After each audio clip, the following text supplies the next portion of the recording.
அஸ்ஸலாமு அலைக்கும் வரஹ்மத்துல்லாஹி வபரகாத்துஹு. இறைவனுடைய சாந்தியும் சமாதானமும் நம் அனைவரின் மீதும் உண்டாவதாக. அல்ஹம்துலில்லாஹ். இந்த ஒரு காணொலியில ஒரு பக்கம் இஸ்புல்லாவும் இன்னொரு பக்கம் ஹவுதிகளும் மாற்றி மாற்றி தரமான தாக்குதலை இஸ்ரேலை நோக்கி செய்து கொண்டிருக்கிறாங்க. நிறைய விஷயங்கள் வெளியே வந்திருக்குது. அதை குறித்த தகவல் அனைத்தையும் தொகுப்பாக பார்க்க போறோம். தொடர்ந்து பார்க்கறதுக்காக மறக்காம சப்ஸ்கிரைப் பண்ணி வச்சுக்கோங்க. முதல் விஷயமே நம்ம நேற்றைய தினமே சொல்லியிருந்தோம். இஸ்மாயில் ஹனியா அவர்களுடைய சகோதரி 57 வயதை கடந்த அவங்க இஸ்ரேல்ல இருந்துட்டு இருக்காங்க. அவங்க காசால இருந்தாங்க. அந்த காசாவை இஸ்ரேல் இஸ்ரேலுன்னு மாத்தி வச்சுக்கிச்சு. அதனால அந்த இஸ்ரேல்ல அவங்க இருந்தாங்க. அதுக்கான சிட்டிசன்ஷிப்போட இருந்தாங்க. அவங்கள கைது பண்ணியிருக்காங்க.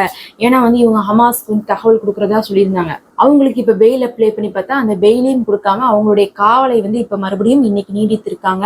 இதெல்லாம் எதுக்காகன்னு பார்த்தா அந்த பிணை கைதிகளை மீட்கும் போது இவங்களை ஒரு ஆளா காமிச்சு, இவங்க முக்கியமான ஆளா இவங்களை கணக்கா காமிச்சு, நீங்க பாத்தீங்களா எங்கள்ட்ட முக்கியமானவங்களை பிடிச்சி வச்சிருக்க மாதிரி நாங்களும் உங்களை சேர்ந்து முக்கியமானவங்களை பிடிச்சி வச்சிருக்கோம்னு காட்டுறதுக்காக என்ன பண்றது, இந்த மாதிரியான வேலையெல்லாம் பண்றது. இப்படி பிடிச்சி வச்சு அவங்களையும் அவங்க கணவரையும் அவங்க குடும்பத்தையும் பிடிச்சி வச்சு இந்த வேலையை வேற பண்ணிட்டு இருக்கு இப்ப இஸ்ரேல். அங்க இருக்கக்கூடிய போராளிகள் தலைவர்களுக்கு குடும்பமே இருக்கக்கூடாது. இல்லாட்டினா அவங்களையும் கொண்டு போய் இஸ்ரேல் இப்படிதான் சித்திரவதைப்படுத்திட்டு இருக்குது. இப்போது இஸ்ரேல் என்ன செஞ்சுட்டு இருக்காங்கன்னு சொன்னா IDF சொல்லியிருக்காங்க, நாங்க ஹமாஸுடைய உள்கட்டமைப்பெல்லாம் அழிச்சிட்டு இருக்கோம்னு சொன்னாங்க. ஹமாஸுடைய உள்கட்டமைப்புனா என்னவா இருக்கும் அப்படின்னு பார்த்தோம்னா அங்க இருக்கக்கூடிய பங்கரு, அதோடைய தலைமையகம், அந்த மாதிரியான விஷயங்கள் தானே. அந்த ஆயுத களஞ்சியம் அந்த மாதிரிலாம் சொல்லலாம். இல்ல அது இருக்கக்கூடிய முக்கியமான போராளிகள் எல்லாமே சொல்லலாம். ஆனா அப்படி ஏதாவது இவங்க அழிச்சாங்கன்னு கேட்டா இவங்களுக்கு எத்தனை பங்கர் இருக்குன்னு தெரியாது, எங்க பங்கர் இருக்குன்னு தெரியாது. அதுக்கப்புறம் இதுவரை தலைமையகம்னு சொல்லிட்டே இருந்தாலும் ஒரு தலைமையகத்தையும் கண்டுபிடிக்கவே இல்லை. அதுக்கு பதிலாக என்ன பண்ணுவாங்க, அல்சிஃபா மருத்துவமனையை அழிச்சிட்டு அங்கதான் தலைமையகம் இருந்துச்சுன்னு சொல்லுவாங்க. இப்போ ஒவ்வொரு மருத்துவமனையும் அப்படி தாக்கிட்டு அங்க என்ன சொன்னாங்க, நாங்க அமாசை கொண்டோம், அமாசுடைய ஆயுத களஞ்சியத்தை கொண்டோம் அப்படின்லாம் சொன்னாங்க. அந்த மாதிரிலாம் அங்க ஒண்ணுமே நடக்கலைங்கிறது அல் ஜசீரா ப்ரூஃப் பண்ணாங்க. அந்த மாதிரிதான் இப்போ என்ன சொல்றாங்கன்னா உள்கட்டமைப்பை அழிக்கிறோன்னு போய் சொல்லி காசாவுடைய உள்கட்டமைப்பெல்லாம் ஒண்ணுமில்லாம அழிச்சு வச்சிருக்காங்க. மற்றபடி இவங்க போராளிகளுக்கோ போராளிகளுடைய பங்கருக்கோ அங்க இருக்கக்கூடிய ஆயுத களஞ்சியமோ ஒண்ணுமே பண்ணவும் முடியாது. இருந்தாலும் IDF அதை இதை சொல்லி நியாயப்படுத்திட்டு இருக்காங்க. நம்ம என்னெல்லாம் செஞ்சோமோ அது எல்லாமே ஹமாஸுடையது அப்படிங்கக்கூடிய கணக்குல இவங்க செஞ்சுட்டு இருக்காங்க. அதுலயும் நம்ம முந்தைய வீடியோலயே சொல்லியிருந்தோம், ஈரானுடைய தாக்குதலுக்கு பயந்துட்டு இஸ்ரேல் இப்ப நடுங்கி கொண்டு இருக்கிறாங்க. எப்ப வேணா தாக்குவாங்கன்னு சொல்லிட்டு இஸ்ரேல் முழுவதுமே பதட்டமாகவும் உஷாராகவும் இருந்துட்டு இருக்காங்கலாம் சொல்லியிருந்தோம்ல. இப்ப பார்த்தா ஈரானுடைய ராணுவம் இருக்காங்களே, அவங்க ஒரு 1000 பேர் என்ன பண்ணிருக்காங்கன்னா படகுகள்ல கப்பல்ல என்ன பண்ணிருக்காங்க, கொடியோட ஏந்தி ரேலி மாதிரி கடல்ல ஒரு ரேலி மாதிரி வந்திருக்காங்க. அதுல பார்த்தா பாலஸ்தீன கொடி ஏத்தி அவங்களுடைய ஆதரவை நாங்க அவங்களுக்கு நாங்க ஆதரவு அப்படிங்கறதை தெரிவிக்கிறோங்கிற மாதிரி ஒரு பெரும் படையவே அவங்க வழி நடத்தி சென்றிருக்காங்க. பெரும் கடல் படையை கொண்ட ஒரு இதுனா நம்ம ஈரானை சொல்லலாம். அந்த அளவுக்கு அவங்க நம்ம அன்னைக்கு கூட கேள்விப்பட்டிருப்போம்.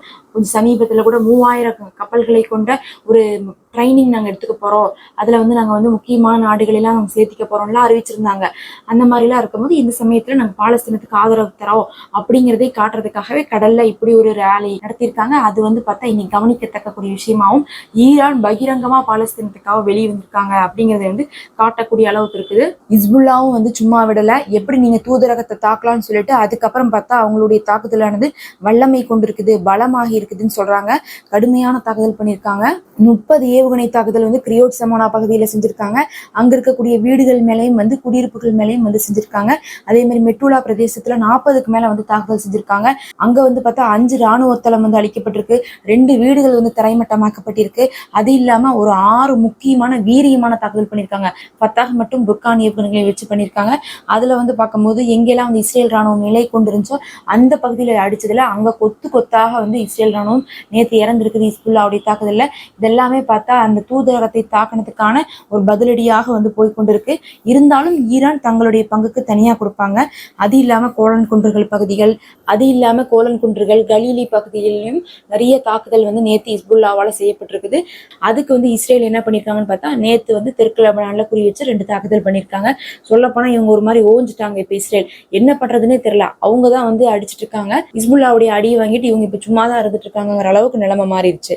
ஆனா தூண்டி விட்டது யாருன்னு பார்த்தா பொதுமக்களை போய் தாக்கிட்டு வந்ததே இஸ்ரேலா தான் இருக்காங்க. இஸ்ரேலுடைய நிலைமை இப்ப எப்படி ஆயிடுச்சுன்னு பார்த்தா, தெரியாம போய் நம்ம தூண்டி விட்டோமே, போய் ஈரானை தாக்கிட்டு வந்துட்டு இவங்களுக்கு நிம்மதி இல்லை, இஸ்புல்லாவை தாக்கிட்டு வந்துட்டு இவங்களுக்கு நிம்மதி இல்லை. இப்படிதான் என்ன பண்ணிருக்காங்க, காசாக்குள்ள போய் அவங்களுக்கு நிம்மதி இல்லைன்னு தெரியும். இதே வேலையை அமெரிக்கா என்ன பண்ணிட்டாங்கன்னா, நாம இனி திருந்திக்கணும், இனி நம்மளால சமாளிக்க முடியாது, நம்மளால அடி வாங்க முடியாதுன்னு சொல்லிட்டு என்ன பண்ணிருக்காங்க, அவங்க செங்கடலுக்குன்னு சொல்லிட்டு மேற்கு நாடுகளை எல்லாம் ஏற்பாடு பண்ணிட்டு போனாங்க. செங்கடல்ல தாக்கிட்டு இருக்காங்கன்னு நமக்கு தெரியும் 2 மாசமா. ஆனா என்ன இருக்குன்னா தொடர்ந்து தாக்குதல் வாங்கினதுனால இப்போது வந்து நம்ம அன்னைக்கே சொன்னோம், அந்த ராணுவ தளபதி சொல்றாரு, இனி எங்களால தாக்கு பிடிக்க முடியாது, நீங்க தாக்குதல் செய்து சாதிக்க முடியாது, போர்க்கப்பலுக்கே வந்து கேடு வருது, தினமுமே வந்து போர்க்கப்பலை நோக்கி தாக்குதல் வருது, தயவு செய்து ஏதாவது ஒரு பேச்சுவார்த்தைக்கு போய் ஏமன் வந்து எங்களை எஸ்கேப் ஆக்கி விடுங்க அப்படின்னு கேட்டிருந்தாங்கன்னு சொன்னோம். இன்னைக்குதான் அந்த 5-6 நாள் கழிச்சு இன்னைக்கு அதை பத்தி என்ன அறிவிப்பு வந்திருக்குன்னு பார்த்தா, இவங்க ராஜதந்திர பேச்சுவார்த்தையில ஈடுபட ஆசைப்படுறாங்களாமா ஏமன் கூட. ஏமன்ல வந்து தாக்குதல் செய்யறதுக்கு அவங்களுக்கு விருப்பம் இல்லையாமா. ஆனா நமக்கு நல்லா தெரியும், ஏமன்ல இருக்கிறவங்க எதுக்காக தாக்குதல் செய்யறாங்க, காசாக்காக தாக்குதல் செய்யறாங்க. அவங்களுடைய நாட்டுக்காக செய்யல, முழுக்க முழுக்க காசா மக்களுக்காக, பாலஸ்தீனத்துக்காக செஞ்சுட்டு இருக்கும்போது, அங்க நீங்க வந்து உணவுகள் கொடுங்க, அங்க தாக்குதலை நிறுத்துங்க, சுதந்திரத்தை கொடுங்க அவங்க கேட்டுட்டு இருக்கும்போது அதையெல்லாம் விட்டுட்டு வந்து இப்ப அமெரிக்கா என்ன பண்றாங்கன்னா, ராஜதந்திர பேச்சுவார்த்தையில ஏமன்ல இருக்கக்கூடிய ஹவுதிஸ்ல ஈடுபட்டு, நீங்க தயவு செய்து செங்கடல்லையும் சரி, அதே மாதிரி இந்திய பெருங்கடலையும் தாக்குதல் செய்யாதீங்க அப்படின்னு சொல்றாங்க. பார்க்க போனா இவங்க வந்து நாங்க தாக்கிடுவோம், அடக்கிடுவோம், இல்லாம ஆக்கிடுவோம், ஹவுதிக்களை நாங்க என்ன பண்ணுவோம், தீவிரவாத பட்டியல இணைக்கிறோம், இந்த மாதிரி என்னென்னமோ பண்ணாங்க, நாங்க போய் நின்றுட்டோம்னா போதும் அவங்க அப்படியே பயந்து திரும்பி போயிடுவாங்க அப்படின்லாம் பேசினாங்க. அப்படிலாம் இல்ல, இவங்க போய் நின்னதுக்கு அப்புறம் தான் தாக்குதல் எச்சா இருக்குது. அங்க பார்க்கும்போது இன்னுமே வந்து நெருக்கடியானனால மத்த கப்பலை காக்க போறோம்னு சொல்லிட்டு போனாங்க. இவங்க செங்கடலை நாங்க பாதுகாப்பாக நாங்க ஆக்க போறோம்னு போனாங்க. ஆனா கடைசியில பாருங்க, இவங்களுடைய போர்க்கப்பலுக்கே அங்க பாதுகாப்பு இல்லாம போயிடுச்சு. போய் மாத்தி மாத்தி பிரிட்டானியாவும் அமெரிக்காவும் தினமும் அடி வாங்கி போர்க்கப்பல் வந்து பஞ்சர் ஆகியிருக்கு. இப்ப அதனால என்ன பண்ணிருக்காங்கன்னு பார்க்கும்போது, இப்ப வந்து சமாதானத்தை நாங்க நாடுகிறோம்னு சொல்லி வெள்ளைக்குடியை காட்டியிருக்காங்க. அதுக்கு வந்து ஏமன் வந்து சொல்லிட்டாங்க, அதெல்லாம் ஒன்றும் தேவையில்லை, நாங்க தொடர்ந்து தாக்குவோம்னு சொல்லிட்டு மறுபடியும் ஒரு 4 பேலஸ்டிக் ஏவுகணைகளை ஏவி இருக்காங்க. அந்த ஏவுகணைகள் தாக்குச்சான்னு தெரியல, இவங்க தடுத்துதான் சொல்றாங்க. அவங்களும் வந்து தாக்குன மாதிரி சொல்லல ஏமனும். இவங்க தடுத்துக்கிட்டே இருக்க வேண்டியதான், வேற எதுவுமே செய்ய முடியாதுங்கிற அளவுக்கு இவங்க சமாதான கூடிய அவங்க ஏத்துக்கவே இல்லை. இப்ப கடைசியா என்ன சொல்லியிருக்காங்கன்னா, உங்களை நாங்க 2 மாசத்துக்கு முன்னாடி தீவிரவாத பட்டியல சேர்த்தணும்ல, அந்த பட்டியல இருந்து உங்களை எல்லாம் நாங்க விளக்கிடுறோம். அதுக்கு நீங்க என்ன பண்ணணும்னா, நீங்க செங்கடல்ல இருந்தோ அதே மாதிரி இந்திய பெருங்கடல்லையும் வந்து உங்களுடைய ஆக்கிரமிப்பு மட்டும் கைவிட்டா போதும் அப்படின்னு இருக்காங்க. உங்களை யார் வந்து ஃபர்ஸ்ட் தீவிரவாத பட்டியல சேர்த்த சொன்னா, அதுக்கப்புறம் யார் உங்களை எடுக்க சொன்னாங்கிற மாதிரி அவங்க, எங்களுக்கு அதெல்லாம் கவலை இல்லை, எங்களுடைய மக்கள் கூட உங்களை மதிக்க மாட்டாங்கன்னு சொல்லிட்டு எத்தனை வான் தாக்குதல் பண்ணாலும் அங்க இருக்கக்கூடிய மக்கள் கூட பயப்படல. அதனால வந்து இவங்க ஆயுத களஞ்சியத்தை அடிக்கிறோம்னு சொல்லிட்டு அடிச்சதுக்கும் பிரயோஜனம் இல்லை, மக்களும் பயப்படல. மக்களை பயப்படுத்தி அப்படியே வந்து இவங்களை கண்ட்ரோல் பண்ணலான்னு பார்த்தாங்க. அதுக்குதான் அந்த வான் தாக்குதல். அவங்களுக்கு தெரியும் அங்க ஆயுத களஞ்சியம்லாம் இல்லைன்னு தெரியும், தெரிஞ்சும் தான் தாக்கிட்டு இருக்காங்க. இருந்தாலும் வந்து அந்த மக்களும் பயப்படல, ஹவுதிக்களும் பயப்படல, நீ தீவிரவாத பட்டியலையே எங்களை வச்சுக்கோ, அதனால ஒரு விஷயம் மாற போறதுன்னு சொல்லிட்டு ஹவுதிக்கள் தாக்குதலை தொடர்ந்திருக்காங்க. இப்ப அமெரிக்காக்கு இப்ப எப்படி ஆயிடுச்சுன்னா, பேச்சுவார்த்தைக்கு போய் தான் முடிக்கணும்னு நினைச்சாங்க. ஆனா பேச்சுவார்த்தைக்குமே வழி இல்லாம போயிடுச்சு. இஸ்ரேல் ஒரு பக்கம் வந்து வம்பிழுத்து அடி வாங்குற மாதிரி அமெரிக்கா பிரிட்டானியா எல்லாம் வந்து என்ன பண்ணிட்டு இருக்காங்க, வம்பிழுத்து அடி வாங்கிட்டு இருக்காங்க. இதுக்கு நடுவுல பார்த்தோம்னா நம்ம வந்து 2-3 நாளாவே இன்னொரு விஷயமும் சொல்றோம்.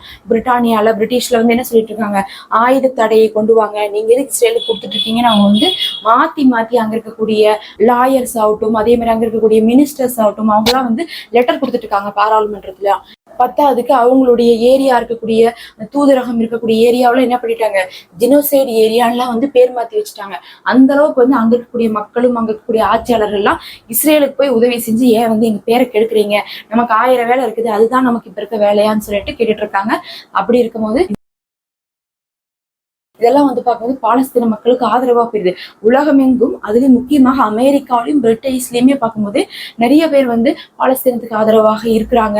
அதுலயும் வந்து மேல் இடத்துல இருக்கிறவங்களே வந்து இருக்கிறாங்க, லெட்டர்லாம் கொடுத்துருக்காங்க. ஆயுத தடையெல்லாம் கொண்டு வராங்கன்னா ரொம்ப வந்து என்ன சொல்றது, உலகமே உற்று நோக்கி கொண்டு இருக்கக்கூடிய ஒரு விஷயமாகும். எல்லாருடைய ஆதரவும் ஒரு பக்கமாகவே குவிஞ்சிட்டு இருக்கு. அதுலயும் இந்த மாதிரி கேவலமான வேலைகள்லாம் செய்யறாங்க பாருங்க. தொண்டு நிறுவனத்தெல்லாம் போய் தாக்கி இஸ்ரேல அவங்களுடைய மதிப்பே குறைச்சிட்டாங்க.